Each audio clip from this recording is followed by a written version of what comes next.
Good afternoon, everybody. Hello. Try this again. Good afternoon, everybody. Good afternoon. All right, that's better. My name is Curt Oldfield. I have the luxury of serving here as the president of Spoon River College. I'm the 8th president in our history. Does anybody know how many years Spoon River College has been around? 15. How many years? 15, I got to guess. 20.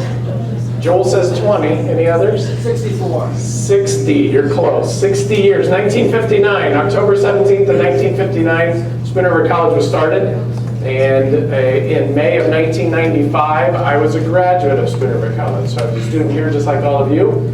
I came back to teach and then moved into administrative level and left for about 6 years to go to be a vice president at a community college up by Dubuque, Iowa.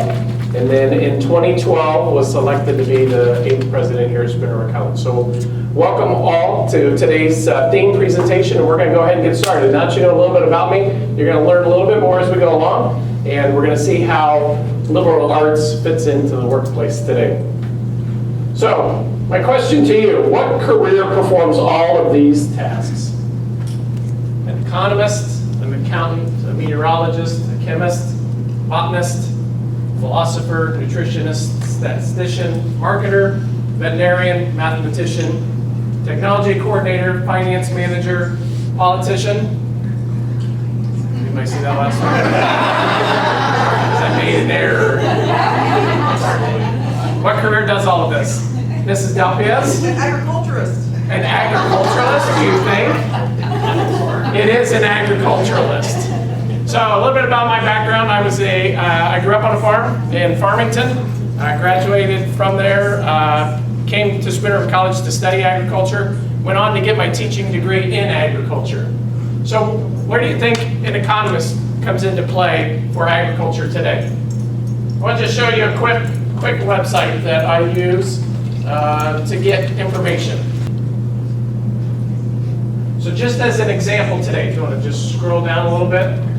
These are all things that's happening in agriculture today, that's happening in the world economy right now, that impacts farmers here, even in Canton, Illinois. West Central Illinois, you have global disputes over trade and nuclear weapons that's impacting the agriculture economy today. But do you think, when I was sitting in micro and macroeconomics, that I thought this was going to have an important role in agriculture today? It truly does. When we think about how some of these just headlines impact what happens on people's farms who are literally just down the road.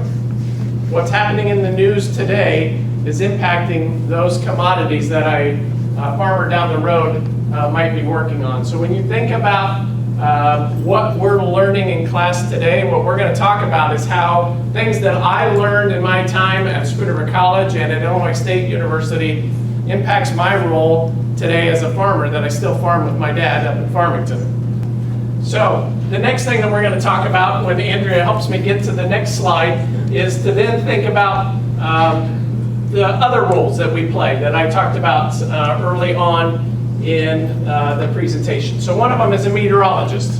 Why is that important? Why is that important in agriculture today? To know, first of all, what's meteorology? Study of what? Weather. Weather. Good job, Joel. It's a study of weather, right? So why is knowing what the weather is going to do in agriculture important?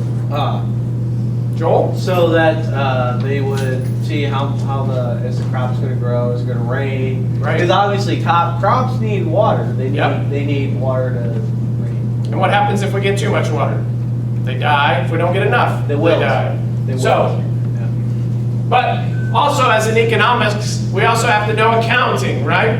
If I said that I have to keep an eye of my current ratios, how many of you are in accounting right now? Anybody studying accounting right now? All right, sorry, it's really fun. But in ag, we have to know our current assets. It's how much cash money do you have as a farmer?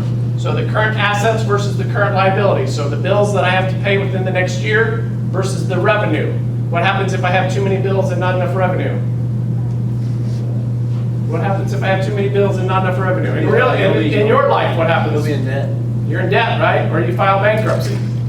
Okay? So those are important tasks to know. So What does a current ratio of 1.5 to 1 mean? Means that for every dollar of debt that I have or a liability, I've got $1.50 in cash. Is that good? Means I'm making money, right? Yes. So that's how I have, part of being an agriculturalist is to know the finance side of things. Meteorology, does anybody recognize the skyline? I happened to catch this on a way back home one night from a meeting. City of Peoria. So this is on the East Peoria side looking at the city of Peoria, and I just by chance caught that picture on my way home from a meeting. But that weather makes a big impact on farming and agriculture today. Chemists, I was taking chemistry with Dr. King here at Spoon River College. I learned about the nitrate-nitrite cycle. Why is that important? How many of you are in biology or have taken biology? What nitrate and nitrite, why is that important? Has to do with your fertilizer amount. Yep, exactly right. Plant can take up nitrite, nitrates get leached into our water. We talk about the Gulf hypoxia zone that's happening in the Gulf of Mexico, where there's lots of wildlife being killed in the Gulf of Mexico right now. It's because nitrite is leaking out of our land, going down into the river and ending up in the Gulf of Mexico, impacting the environment of everybody.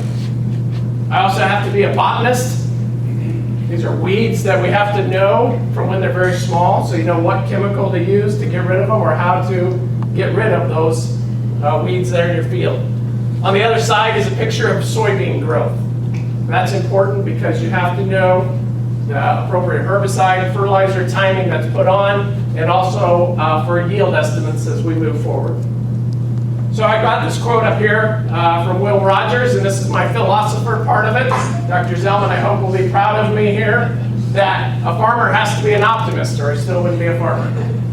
And the reason why is because in agriculture, it's probably the biggest risk or gamble of any career that's out there right now, because you have so many unknowns, and we're going to talk about those in a little bit. I have to be a nutritionalist. I have to understand nutrition. So those of you who have taken human nutrition, same kind of thing applies to animal nutrition. Same basic needs that are needed by livestock are needed by humans, and animals need, and plants and animals all need that same nutrition. They need the nutrients in order to grow. I have to be a statistician. Last year we talked about fake news or facts. We talked that one of the presentations was about statistics and how they're utilized. Today there's a lot in the national media about farms growing at a rapid size, and farm in America is no longer a small rural farm, but it's actually this big monstrosity of corporate farms. Here are the actual statistics that prove that wrong. So the quickest growing by the number of farms in that 5-year period are actually farms that have between 1 and 9 acres of land. Those are the quickest growing in America today. What's an acre of land? What would be a good comparison to an acre of land? That's just big enough for one house. Okay, one house, a football field, somebody said a football field's just a little bit shy of 1 acre. So that gives you an idea. When we talk about an acre of land, you talk about the number of football fields that there are. Okay, so you can see, why do you think that's growing? Why do you think there's more small farms developing? What are people doing now? High intensity agriculture. Okay, they're high intensity, or they're growing their own food, right? They're growing their own vegetables. They're going back to producing their own food for their own families. I also have to be a marketer. Does anybody know what this is a picture of? Those of you who are from Chicago might recognize this. It's at the corner of LaSalle and Jackson, downtown, Chicago Board of Trade. So at the Chicago Board of Trade, they set the prices for American agriculture. They set the price that the farmer receives when he or she sells their crop. Chicago Board of Trade functions like the New York Stock Exchange does for equities. And they set the price in America and also set the price essentially around the world for agriculture commodities. I have to be a veterinarian. How cute is that? How cute is that? So part of my role, we raise livestock, is to take care of the livestock. We can't call a veterinarian every time we have a need. So we learn how to provide the basic care and necessities for that livestock as they grow and as we have more livestock on the farm. Now here's a quick question. Mr. Dalpiaz is going to love this one. So I want to buy an auger that can fill this bin. How am I going to figure out how long of an auger to buy to fill that bin? What am I going to use to figure out how long of an auger to buy to fill this bin?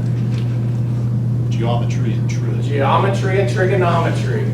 Because what I have to do, I can't just treat it like a Pythagorean theorem, a squared plus b squared equals c squared, right?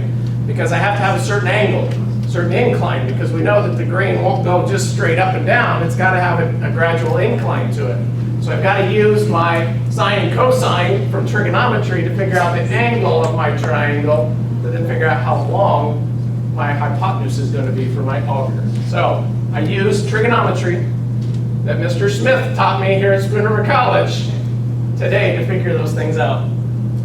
I also have to be a technology coordinator, even though I failed at it here this morning or at this presentation. In agriculture today, technology is everywhere. If you look, this is kind of a simple diagram to show you that all the ag equipment has computer technology in it, and it all leads back to one computer at the farm. So that is being controlled, that information is being collected. All of that info is stored in order to make decisions and make the agriculture production more efficient. So, agriculture is life. It's the food you eat, it's the clothes we wear, it's the fuel you use to drive your vehicles, it's even the home you live in because of the lumber industry. Agriculture is everywhere. I want to share this video with you real quick.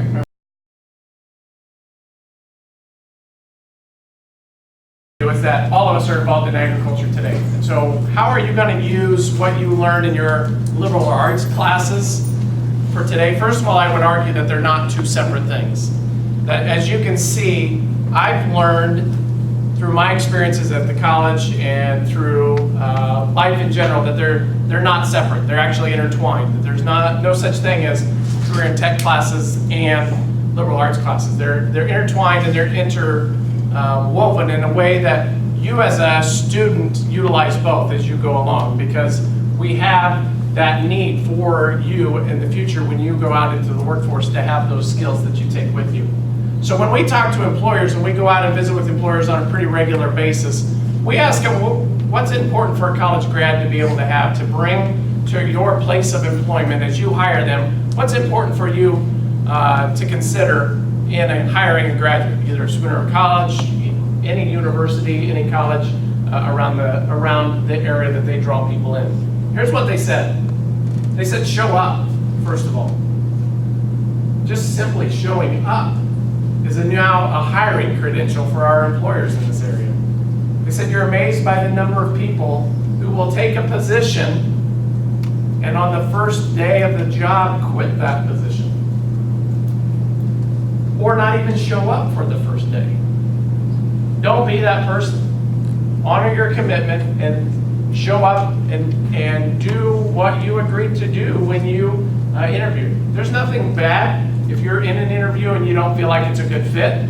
Just be honest with the employer and say, it's not a good fit for me. But don't take a position, have that employer think that you're going to become an employee of that organization and then just not show up. Be on time. Another kind of what we would assume to be a expectation, but there are people who don't show up and don't show up on time and expect their bosses to be okay with that. Communicating effectively is important for those employers in our area. Being able to work in diverse teams and be able to respect others' opinions. Being able to be adaptable and flexible, and most importantly, be able to respond in the face of change, because change is happening quickly in a lot of the areas that hire our graduates as we move forward. So what is it that you're going to need in the future? Insight, innovation, imagination, and intuition. Where do you learn those skills? I didn't teach those when I taught ag, but I learned those skills. Where do you think I learned them from? English. I learned them from my composition and English classes. Mr. Oakey was one of my English faculty, so if there's any spelling or grammar errors, I apologize, Mr. Oakey. But you learn in those atmospheres. In art appreciation, in music appreciation that I took with Mr. Lane. I don't use Beethoven's 12th Symphony very often, but I sure respect his work. I respect how innovative he was at that time that he wrote that piece. I don't use it in my presidency, but I sure respect what that person brought to the table. So, when am I ever going to use this? I would argue that there's 3 times that you're going to use the information that you learn in college and throughout your college career. First, you are going to learn where you apply your knowledge. You're going to learn where you take the exact thing that you were taught in a classroom and you're going to learn how to apply it. Nursing, for instance. Any nursing or pre-nursing grads in here? It's exactly what you're going to be taught. You're going to be taught a scenario. Here's what the skills you're going to need in order to be successful and to bring your patient through that scenario. Here's how you apply your knowledge. That is fantastic. But there's also an aptitude for learning. Are you ever going to learn or need to know exactly how statistics works exactly? No. But what you're going to need to know is that you can find that information that you need to make a decision. You're going to have that aptitude for learning. And finally, you're going to have the appreciation for the skills and talents of others. Because part of being an educated person means, and I want to share this quote with you, an educated person has the ability to think inductively and deductively. An educated person knows how to make a productive use of knowledge. They know where to get the knowledge that they need, and they have the ability to organize that knowledge into a plan of action that is directed to a definite end. I think that sums it up well, that we have the ability, that we may not know the answers, we know where to find the answers, we know how to figure out if the answer is correct or not, and we know how to use that answer to do good in the world. So thank you for learning. Are there any questions that anybody has?